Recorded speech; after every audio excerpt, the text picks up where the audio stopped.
ఆంధ్రప్రదేశ్లో నామినేటెడ్ పదవుల కసరత్తు కొలిక్కి వస్తుంది. ఈ నెల 30న ఉగాది పర్వదినాన మూడో విడత జాబితా విడుదల చేయాలని టీడీపీ అధిష్టానం నిర్ణయానికి వచ్చింది. అయితే ఈసారికి వ్యవసాయ మార్కెట్ కమిటీల భర్తీకే పరిమితం కావాలని భావిస్తుండటంతో కీలకమైన కార్పొరేషన్లను ఆశిస్తున్న ఆశావాహులకు నిరాశ తప్పదని చెప్పుకోవాలి. అయితే మహానాడు కల్లా అన్ని నామినేటెడ్ పదవులు భర్తీ చేయాలని సీఎం చంద్రబాబు నిర్ణయించినా 2 నెలల్లోనే వారి ఆశలు నెరవేరే అవకాశాలు ఉన్నాయని టీడీపీ వర్గాలు అంటున్నాయి.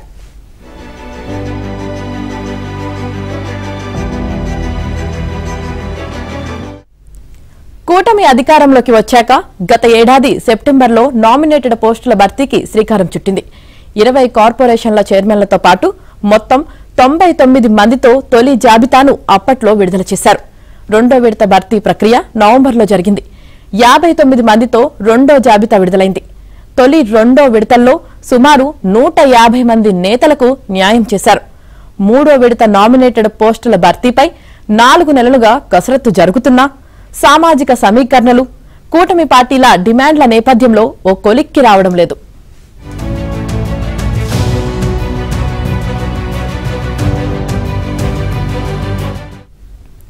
ఎట్టకేలకు ఏఎంసీ చైర్మన్లతో మూడో విడత జాబితాకు తుదిరూపు ఇస్తున్నారు.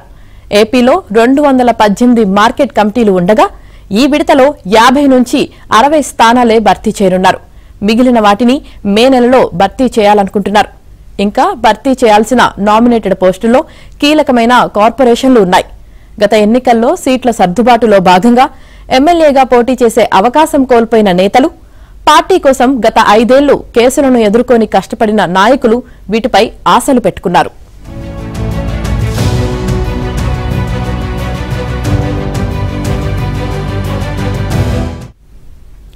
మొత్తం 60 ముఖ్యమైన కార్పొరేషన్లతో పాటు ప్రధానమైన 21 ఆలయాల చైర్మన్లు, కమిటీలను కూడా నియమించాల్సి ఉంది.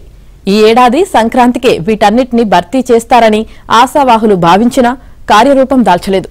ఊరించి ఉగాదికి భర్తీ చేస్తామని సాక్షాత్తు సీఎం చంద్రబాబే ప్రకటించారు.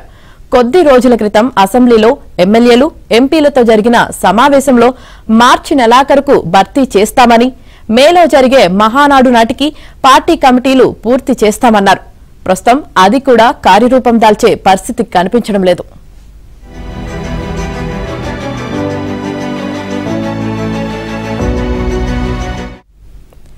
నామినేటెడ్ పోస్టుల భర్తీ అంశం టీడీపీలోనే కాదు, జనసేన, బీజేపీ నాయకుల్లోనూ ఒకంత అసంతృప్తికి కారణమవుతుంది. నామినేటెడ్ పదవుల కోసం టీడీపీలో ఆశావాహుల జాబితా భారీగా ఉండటం, జనసేన, బీజేపీ నుంచి కూడా ఎక్కువగానే డిమాండ్లు వస్తుండటంతో పోస్టుల భర్తీ ఆలస్యానికి కారణమవుతోంది. నామినేటెడ్ పోస్టుల భర్తీకి ఒక్క టీడీపీ నుంచే 60,000 పైచిలుకు దరఖాస్తులు అందాయి.